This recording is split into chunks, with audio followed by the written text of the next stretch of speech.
Well, I decided that now that I've got the sawmill going, I need something to haul my logs around. And I had a bunch of stuff that I've literally pulled out of dumpsters and just stuff people have thrown away on the jobs we've been working on. And got a piece of sprinkler pipe, some I-beam, and this is some other stuff that I don't remember where that came from. But I had this I-beam laying around, and it's like, I don't know how thick it is. I haven't even measured it.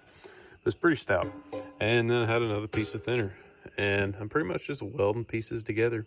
Took this pipe, split it 3 ways, welded that on. And I went ahead and I had some solid round stock I got from a salvage yard. And put those on the lathe. Turned me some spindles.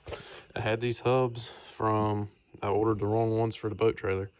And so I had those laying around. So this thing's pretty much 100% salvaged. And I think the only thing I guess I paid 60 bucks for the hubs, and they're 3,500 pound hubs, but I've got right at 24 inches of spread.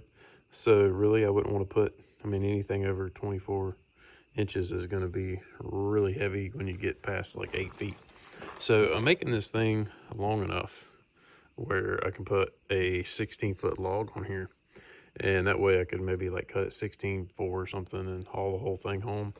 And, cut it in half, have 8-foot logs, whatever. But I've been meaning to video some of it, but I've just been really trying to get it done because I really need this to move some stuff around and get some logs and stuff. And yeah, it's about 2 in the morning and I'm down here piddling around. So I probably should have filmed a little bit more. But there's not really, I cut some pieces, took a 2.5-inch hole saw, drilled those out and did a ton of welding. So that's really where we're at. So now we're getting kind of more into the intricate stuff. Looks pretty bad. It looks kind of like a salvaged log hauler. But as long as it works, that's all I'm going for. I'm not trying to spend a bunch of money on metal because metal is absolutely outrageous right now. So this stuff I just had laying around and it cost me some welding rods, but I'm done for tonight, and I just got this thing, everything pretty much welded up, and I got it flipped over, which was a task by myself. So tomorrow I'm gonna do a little bit more work on this thing, get the hitch welded on. I'm gonna weld in some pieces to support the tongue, and I'll probably weld in a V right about here, or somewhere right here, where it'll kind of guide the log as it's coming up.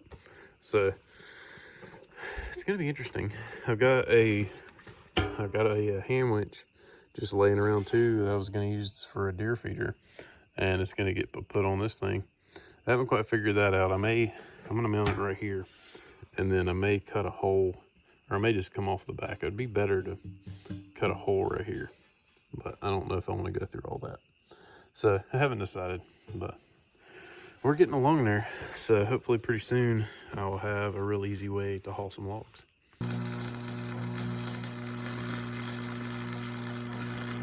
All right, well, I just got my winch mounted up here, and I think what I decided to do was put in a pulley right here, weld it in, and that way I can come back here to another point and double my chain, double my pulling power with a snatch block in there.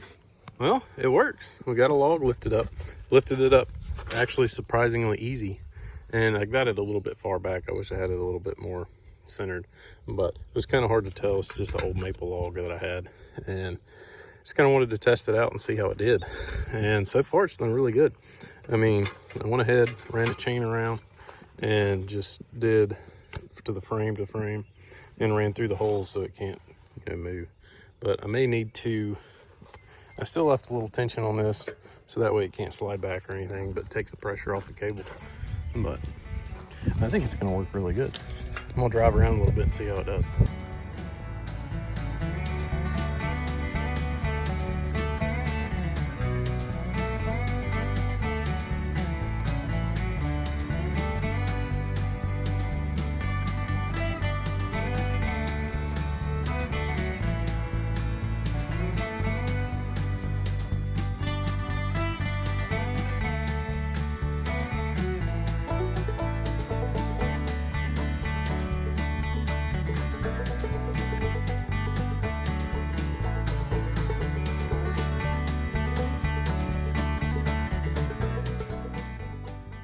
Well, this has definitely been one of the probably the most beneficial things I've ever made. I have used the snot out of it. I've, drug logs all over the place, and I can take the tractor a mile up the road and get logs from a neighbor or a friend, and I've definitely done that. I've hauled a bunch of pine logs and some pretty good sized ones too. And it's just been really beneficial to have. I don't have to run a backhoe up and down the road, and carrying them with a backhoe, you got to worry about the length, and I can carry a 16-foot log down the road pretty easily and right behind the tractor or truck or whatever, and it has worked out really good. I definitely may put an electric winch on it. I think that would be very beneficial, but for now, I think I'm going to stick with the hand winch. I put a pretty heavy duty one on there. I did change out the little cheap Harbor Freight one I had on there because it wasn't getting it done. And whenever I got into those real big 16-foot long pine logs, it couldn't quite take it. And I was really afraid it was going to break and then the log was going to go flying.